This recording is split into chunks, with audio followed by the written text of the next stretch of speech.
I'm Dr. Darrell Scott, Senior Pastor of the New Spirit Revival Center Church in Cleveland Heights, Ohio. And I want to give you all a little backstory of my relationship with Mr. Donald Trump. Trump over 5 years ago in a personal meeting that was organized by a mutual friend. To be honest, I went into the meeting somewhat prejudicially. I went in with an opinion of him that had been formed through media portrayals. How many of you know what I'm talking about? In that meeting, I asked Mr. Trump some very direct and pointed questions about race and race relations, and I received very direct answers from Mr. Trump that erased all of my preconceptions.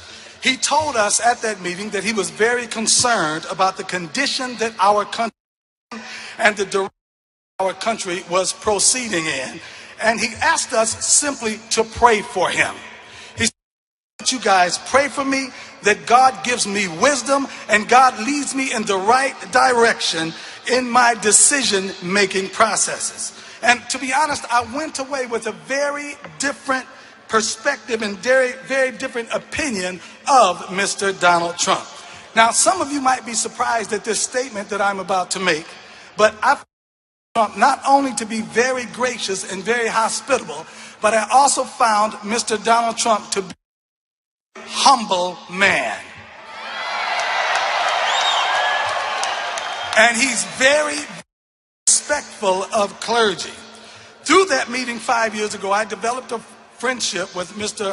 Michael Cohen, who's special counsel and EVP to Mr. Donald Trump, and we maintained contact through the succeeding years so that when we informed him, when he informed me that Mr. Trump was going to run, I said, tell the big guy I'm in, and I'm all the way in. Say amen. We met with Mr. Trump again this past September, a group of clergy, and we spoke to him very directly about race relations, about school, jobs, about America's crumbling infrastructure. And we discussed the Middle East, we discussed ISIS, we discussed America's military, we discussed immigration, we discussed national.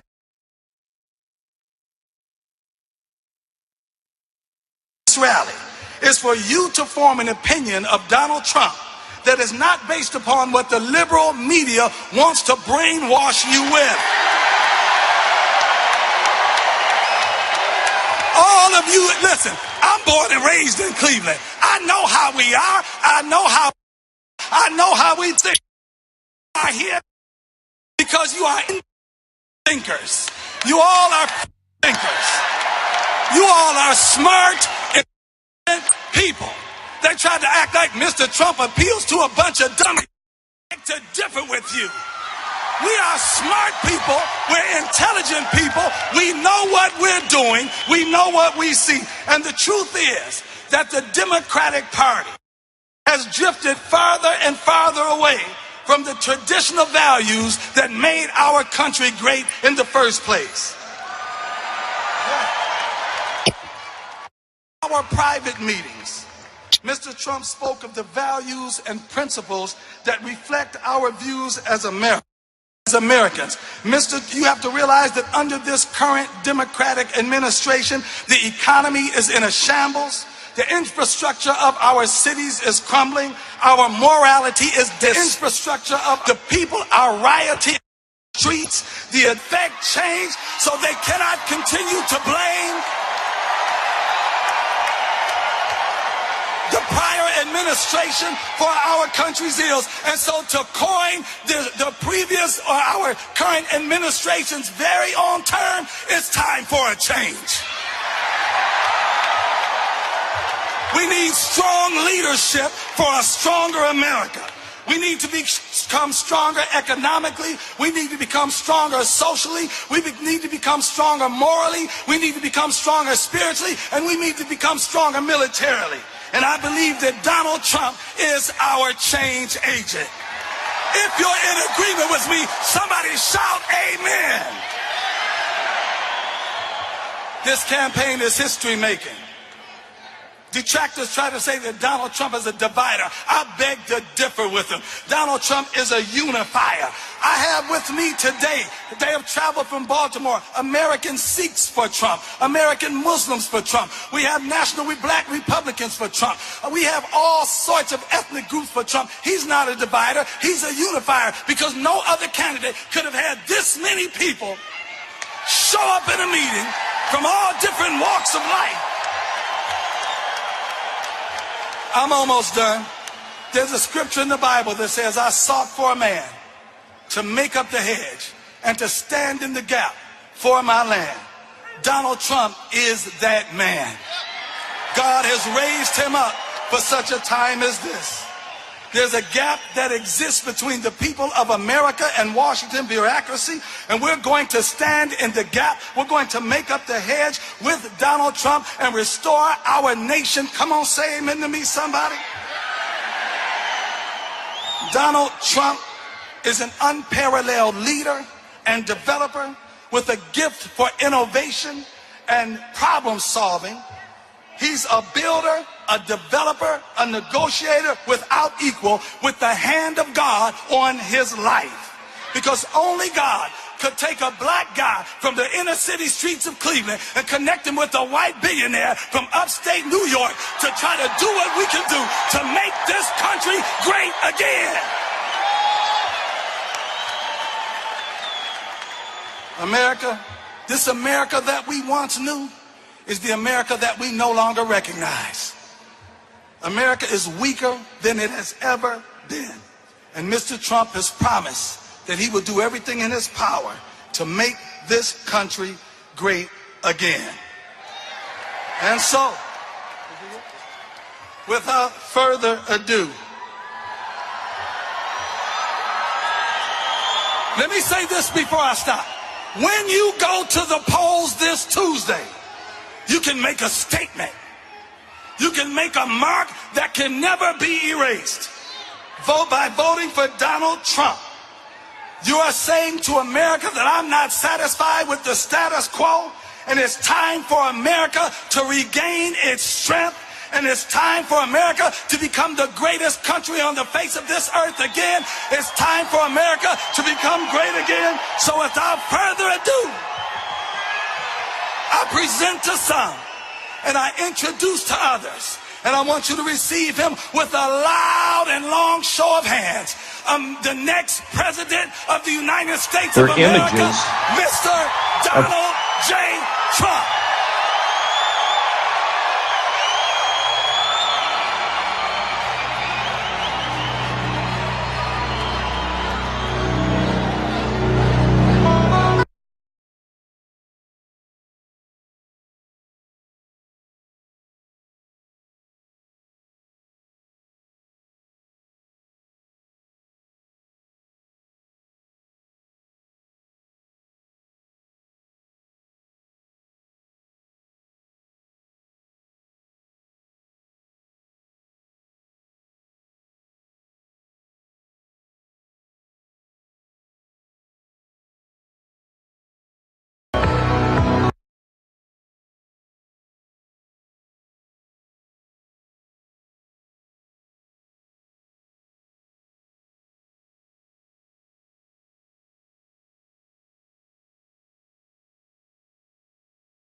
Wow. Oh, boy.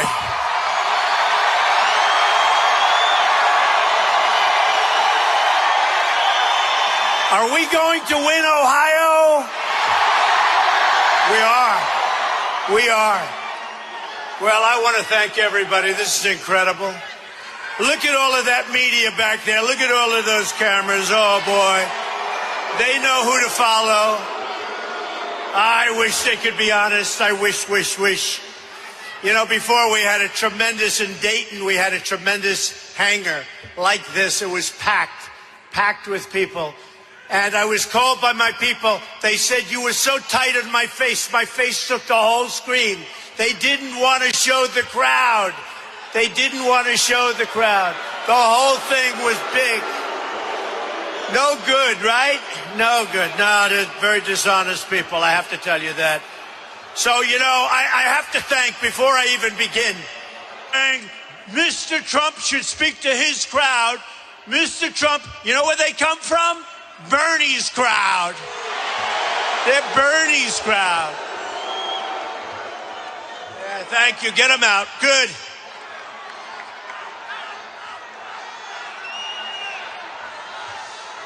Every 5 minutes or so, one of Bernie's people, and sometimes Hillary, but there's not a lot of flavor, not a lot of fervor with Hillary, so you don't have too much of Hillary, I'll tell you. So anyway.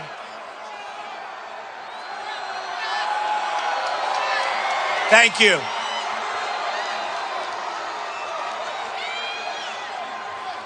Oh, where do these people come from? But I want to introduce two friends of mine. They've done an incredible job. They love Cleveland. They love Ohio. They own this place. They run it beautifully. Patrick Park and Raymond Park. Come up for a second, Patrick. Raymond, get up here. Patrick, get up here. Come on. What a great guy. Where is Raymond, Patrick? Get Raymond. Come on. These two folks, they employ a lot of people. They spend a lot of money in the area, and I just wanted to thank them very much. Come here, Patrick.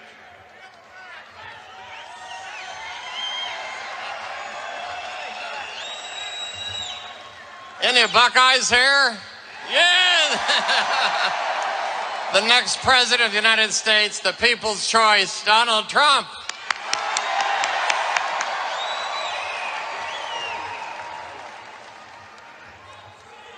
That is an amazing family, I want to tell you. And they love you. They love you. And I love you. I really do.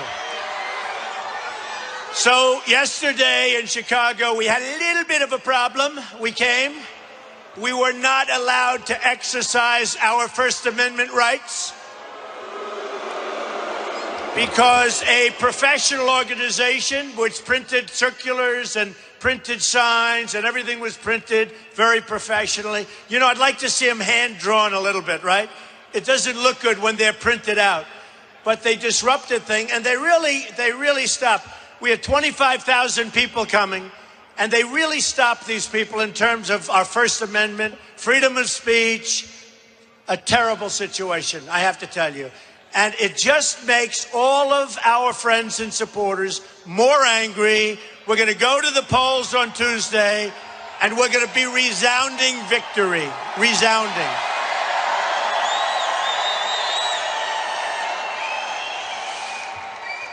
And I really appreciate you being here. This is our final push. You know, all over the world, they're talking about what's happening. The momentum that we have, it's a movement. They're calling it a movement. It's not me, it's you. I'm a messenger. Believe me, I'm just a messenger. People are fed up with what's going on. And by the way, they're fed up. They're fed up with the stupidity in Washington. They're fed up with the stupidity of trade deals and labor deals. They're fed up with the fact that they haven't had an increase in the last 12 years, if you can believe it. The middle class, the workers, aren't being taken care of in this country. We're losing our jobs. We're losing our factories. They're going to China. They're going to Mexico. So we're here, and the great mayor, your great mayor, said to me, you know, Mr. Trump, right here on the left you have Ford, the Ford foundry, and that's moving to Mexico. And on the right, you have Eaton, and that's moving to Mexico. Now, when you think of it, isn't it ridiculous? What are we doing? What are we doing? What are we doing it for? Who are we doing this? For what? And then we have a protester that says, oh, what are they protesting about? We want to keep our factories here. We want to keep our manufacturing here. We don't want them moving to China, to Mexico, to Japan, to India, to Vietnam.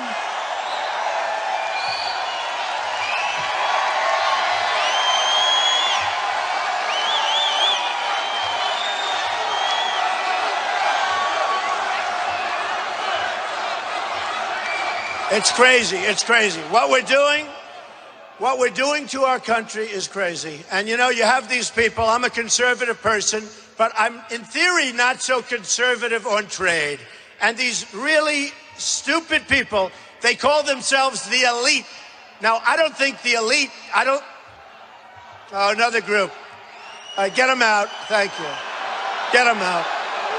Get them out. Troublemakers. They're Bernie fans. Remember when they took over the microphones from Bernie? Remember? They took over the microphones. Two young women took over the microphones and he walked back like this, right?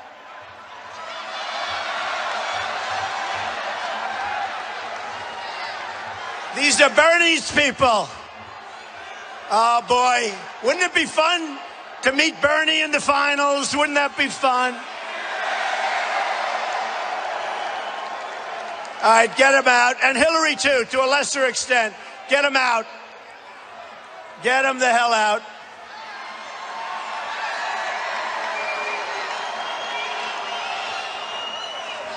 Look at the Hillary sign. Look at the Hillary sign. Look at the Hillary sign. Unbelievable. So, we're going to stop it. We're going to stop being the stupid country, because that's what people think of us. We're going to be the brilliant country. We're going to be so smart. We're going to be so sharp. We're going to make great deals. We're going to bring back our military. We're going to take care of our vets. We're going to take care of our vets. We're going to get rid of Common Core, and we're going to have local education. We're going to repeal and replace Obamacare. It is a disaster. We are going to have incredibly strong borders. We are going to have strong borders on the southern border. We are going to have a wall. We're going to have a wall. A real wall, folks, a real wall. And who's going to pay for the wall? Who? You better believe it. They're paying. They're paying. Okay. Okay. So here's the story. We have trade deficits with virtually every country we do business with. With China, it's think of this, $500 billion. And you're losing plants over here. And you're losing a plant over there. And you're losing another plant, I hear, over there. Any direction I can point to, you're losing jobs, you're losing your plants. We're not going to let it happen anymore. You have a governor who I've gotten to know, and he's abandoned the state. He's lived in New Hampshire. He's lived there.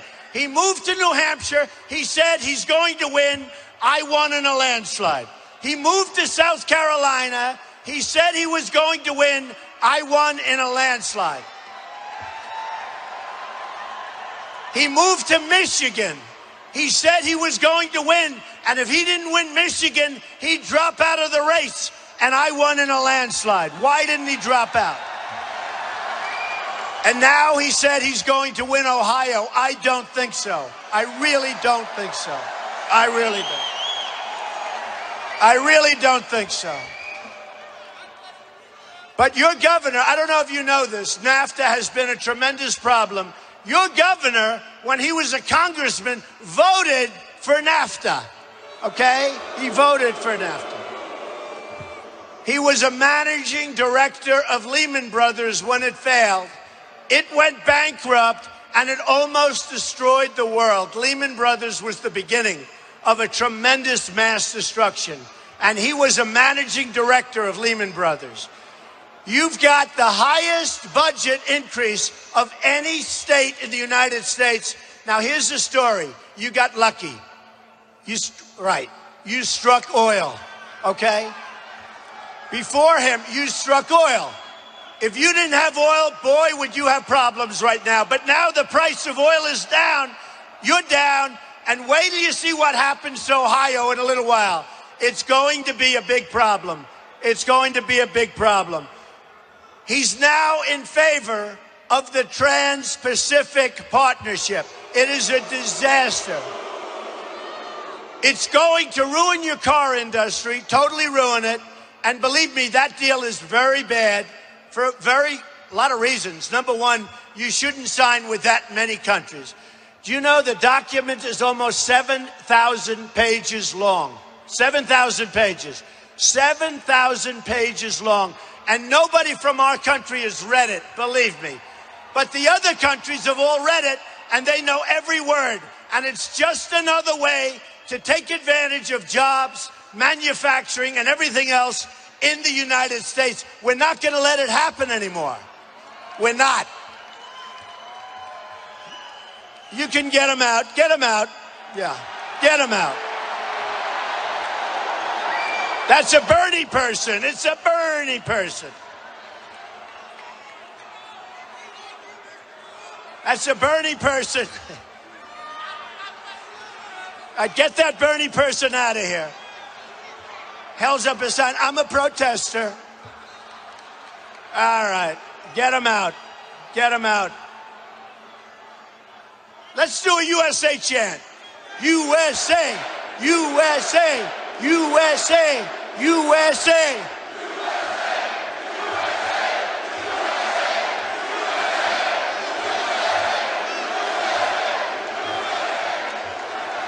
I saw Hillary Clinton saying on the way up, Donald Trump has got to speak to his people so that they're nonviolent. My people aren't violent.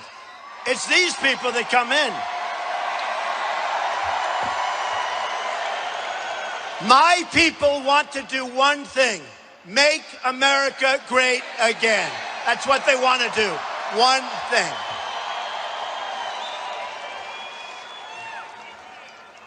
So the governor, your governor, has let your coal industry down. He's let it go to hell. Your steel industry is going to hell. We're going to revive it. We're going to bring it back, and it's so important. So we're bringing it all back. Your EPA here has caused you tremendous problems. All of these things are coming back, folks. And by the way, Kasich cannot be president. He's weak on immigration. He wants people to come in. He's in favor of amnesty. He can't be president. So I hope you're going to remember that when you go to the polls. Thank you. What a crowd. Man.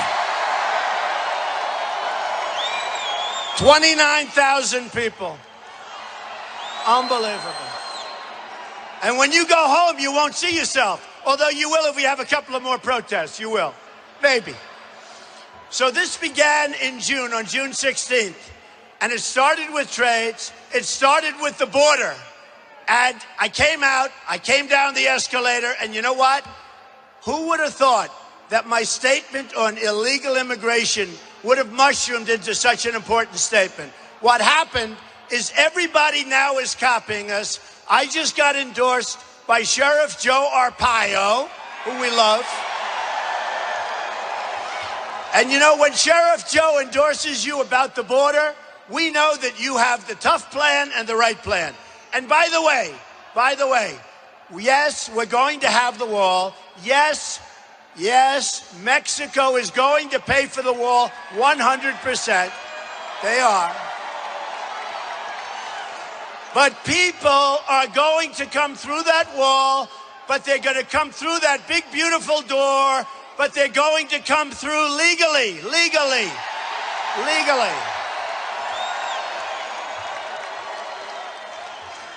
And we're going to have situations, I'll tell you what, folks, our country is going to start winning again. We don't win it all. We don't win with our military.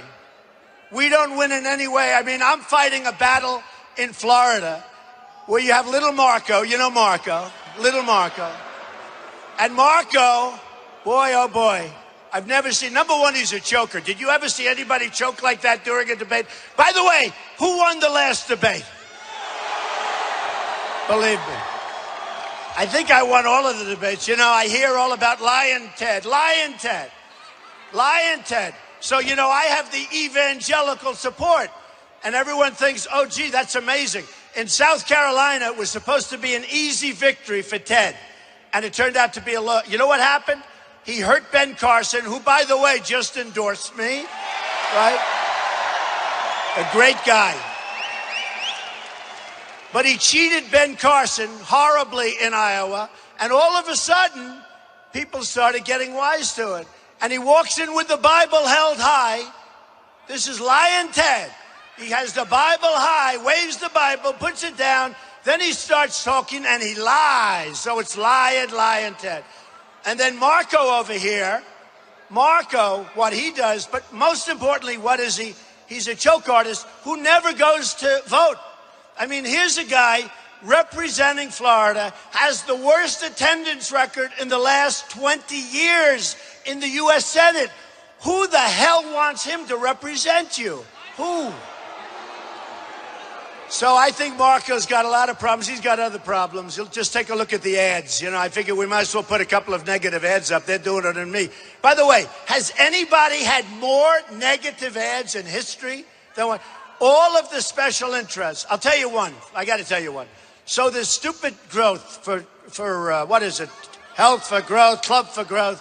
These people come in, Club for Growth. So they come in to see me last week. They come in to see me about a year ago last week. And they want to talk. What do you want to talk about? And I did it for a friend. He said, would you see that? They come into my office. They ask me for $1 million. Now, you can be rich, but, you know, what are you doing, right? We don't want to be stupid people like the people running our country, right? So they come in, Club for Growth. They come in and they give me something. The guy's an ex-congressman, so you know he can't be very honest, okay? Except your congressman here is great, I have to tell you. And I think he endorsed me.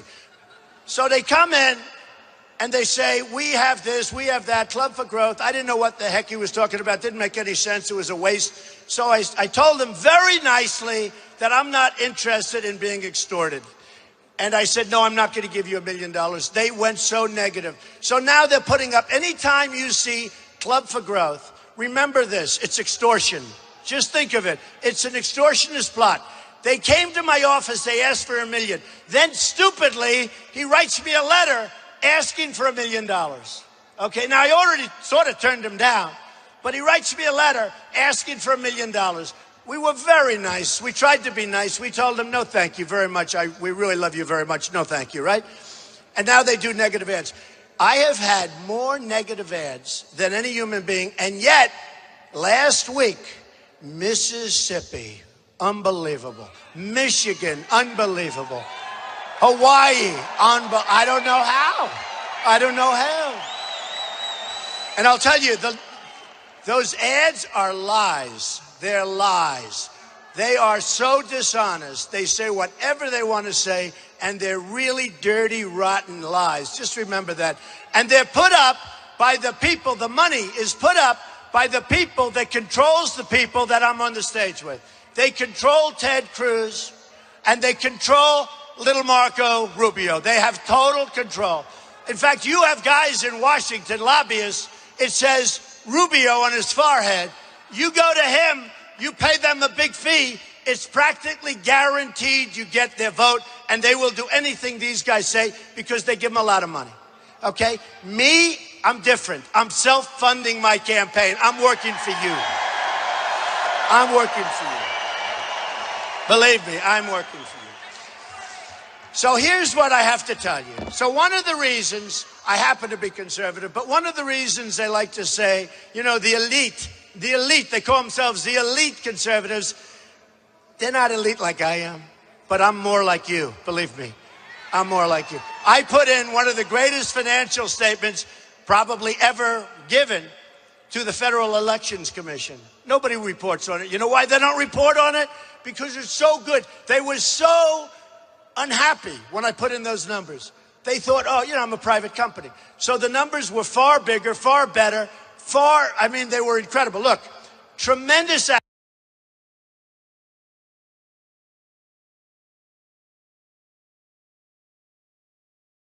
debt, unbelievable cash flows, but the best assets.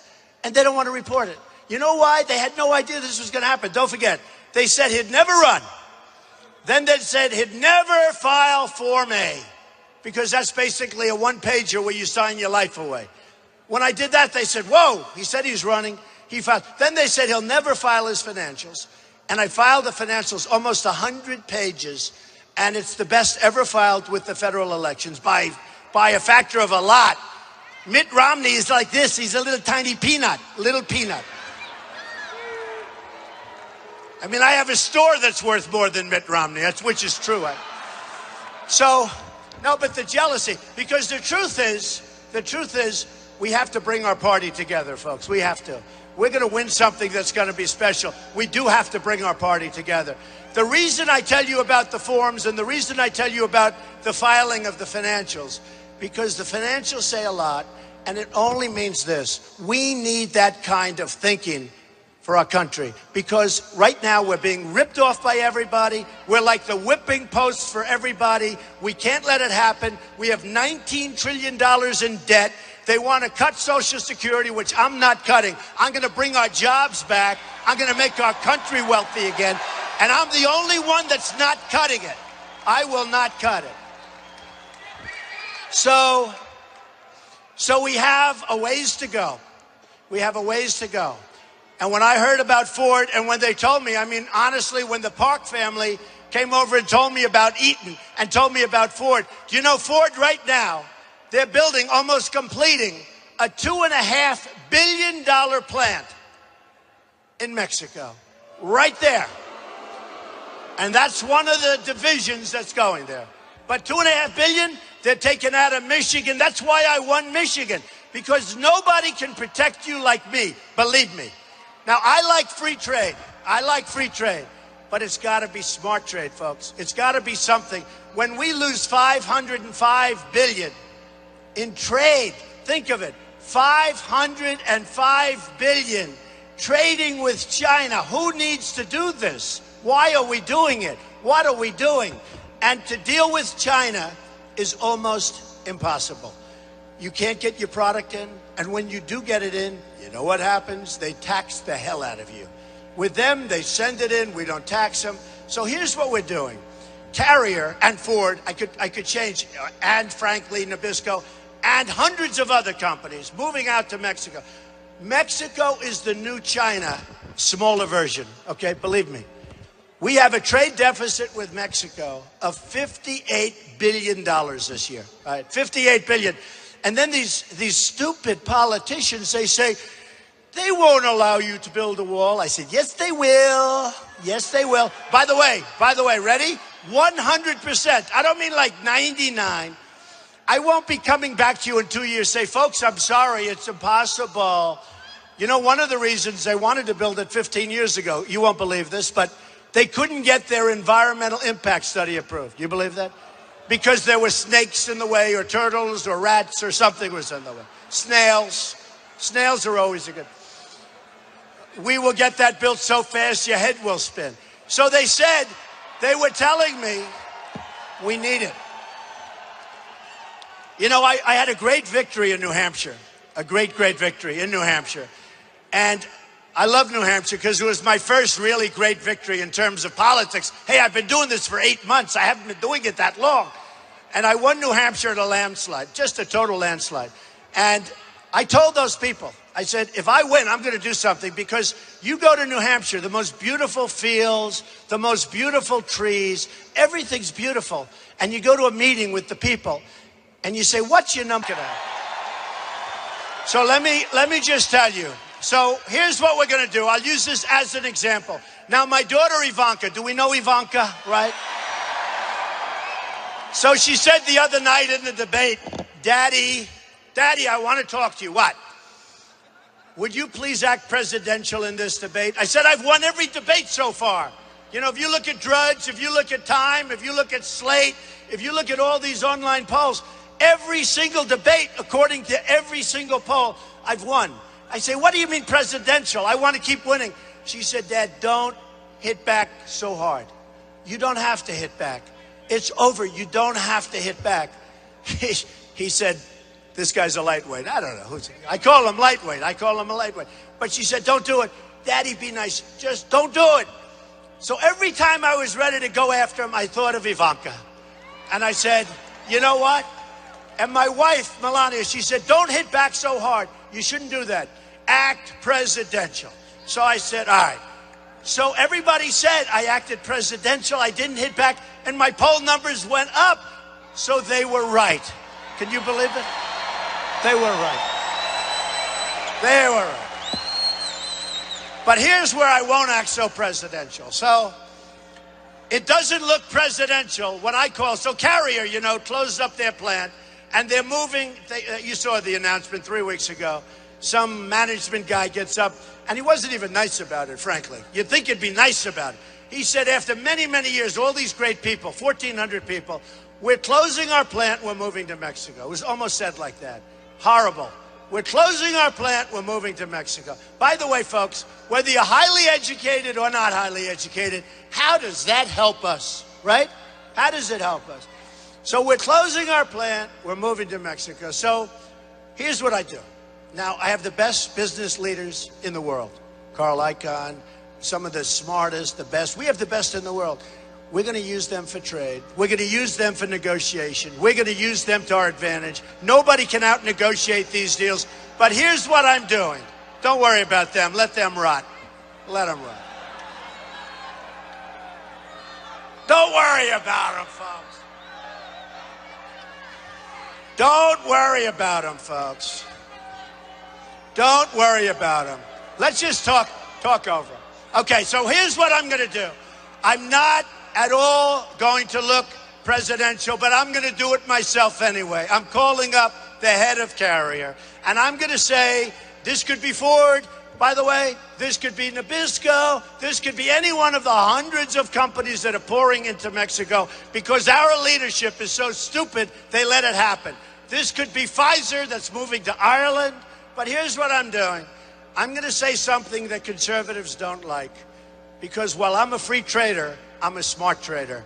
I'm a fair trader. I know what I'm doing. I'm going to say to Carrier, enjoy your new plant. I hope it's lovely. I hope you make a lot of air conditioning units.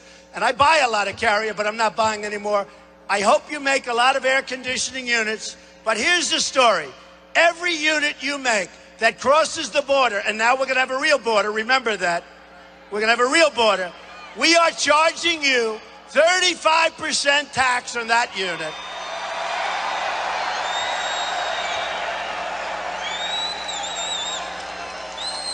And you know what they're going to say? They're going to call up their lobbyist.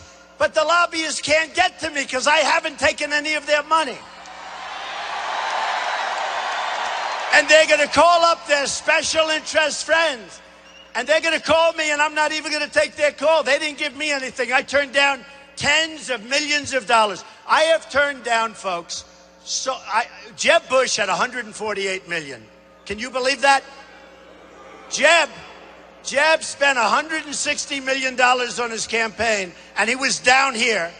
I spent peanuts, and I'm by far #1. Now, peanuts. What's peanuts? What's peanuts? What's peanuts? $30 million is always money, right? But I spent relatively little. Wouldn't it be nice if our country was that way? Where the guy who spends the least is in first place. You know, in education, out of the top 30, the 30 countries that they look at, the United States is number 30, last. We're last.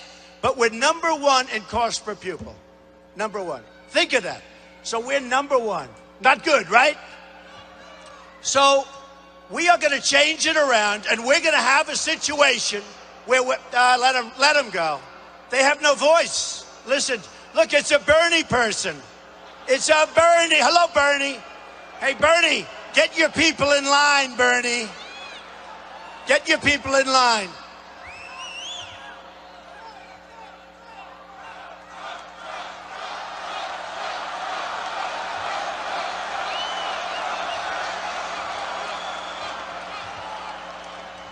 Can you imagine Bernie saying that Trump should get his people under control, and they put in these people? And by the way, our crowds are so much bigger than Bernie's, you wouldn't believe it. Not even. And I think Bernie's finished, but you never know. Hillary's really doing badly, right? You never know. I think he's finished, but we've been saying that for about 4 weeks. Hillary just seemed, I don't know, Hillary cannot seem to win, even against the communists. I mean, how is it that in this great society in our great, great world, that a communist cannot be beaten by Hillary Clinton? It's terrible. Okay, so here's the story, folks. They will call me and they will put, but I didn't take any of their money, right? I don't care. I'm working for you. And I will tell the head of Carrier, no, I'm sorry, the 35%, I mean it, it's done. Enjoy your plant, have a good thing. He'll call me back within 1 day, as sure as you're standing there, and he'll say, Mr. President, we've decided to stay in the United States. I'll say, thank you, thank you. That's what's going to happen. By the way, that's not 90% or 95%. That's 100% sure, all right? That's 100% sure. So look, I just want to tell you, so important is on Tuesday, you have to go out and vote. We have this incredible movement. We have this incredible movement going on. It's on the cover of Time magazine. It's on the cover of the New York Times, which treats us all horribly, by the way. And fortunately, it's a dying paper. It won't be around too much longer. It's on the cover of the Wall Street Journal. We have a movement going like, by the way, this isn't Donald Trump talking. This is political experts, if there is such a thing, like has never been seen in the United States. Okay? Think of it. Do you know? And it's not because of little Marco, and it's not because of Lion Ted, I can tell you that. Do you know that millions and millions of people more are going to the polls to vote? That some of the countries, I'll tell you what, if you take a look, all countries are watching this. They don't believe what's happening. Millions and millions and millions of people. And yet, for the Democrats, they're down 35%. The Republicans have millions of people coming in. They're Democrats, they're independents, they're all over. They're people who have never voted before. I'll sign some papers here in a little while and shake some hands. But let me just tell you what happens. And I'll tell you that what's happening is every time I do, I meet every 20th person. Says, Mr. Trump, these are 50-year-old people, 60-year-old, 70-year-old. I had one 92 years old in Tennessee. Mr. Trump, I've never voted before, ever. I've never found anybody that I've wanted to vote for. Sir, for the first time in my life, I'm voting. And they have a Trump shirt on, the whole thing. I'm voting. This is a massive number of people. We beat Hillary in the polls. I haven't even started on her. I have to still get rid of this Kasich guy. I have to get rid of Kasich. He would be so bad as president because he's so weak on immigration. He's so bad on trade. But he had luck. He had the oil. He had pure luck. And by the way, you're going to have huge problems. You watch what's going to happen over the next year or 2 years with Ohio. But if I get in, it's going to all turn around. You're going to keep your companies here. You're not going to lose this one. You're not going to lose that one. So here's the story, folks. You got to get out and vote on Tuesday, or the movement is just going to go down in history as a wonderful, wonderful lot of talk. I received a call from a very, very major reporter, somebody I respect a lot, even though he happens to be a liberal. And he said, I'd like to talk to Donald Trump. So they put me on the phone. I said, yes. He goes, how does it feel? I said, how does what feel? How does it feel to do what you've done? Nobody has ever done it in the history of this country. How does it feel? I said, doesn't feel like anything personally, because if I don't win, it doesn't mean a damn thing to me. He said, no, you're wrong. He said, no, you're wrong. What you've done will go down in the history books. And I said, you're wrong. If we don't win, we can't make these changes. We can't straighten out the country. And I say it doesn't matter. So we've got to win. We've got to win on Tuesday. On Tuesday, you have to go, and we have to. Now, and just in closing, I have to tell you again, I want to thank the great Park family, but here's really what I want to do. You're going to win so much. We're going to win with the military. We're going to win for our veterans. We're going to take care of our veterans. We're going to win with health care. We're going to win at the border. We're going to have a strong border. We're going to have a wall. We're going to have Mexico pay for the wall. We're going to take care of it. We're going to win with Common Core and education. We're getting rid of Common Core. We're going to save our Second Amendment. We're going to save it.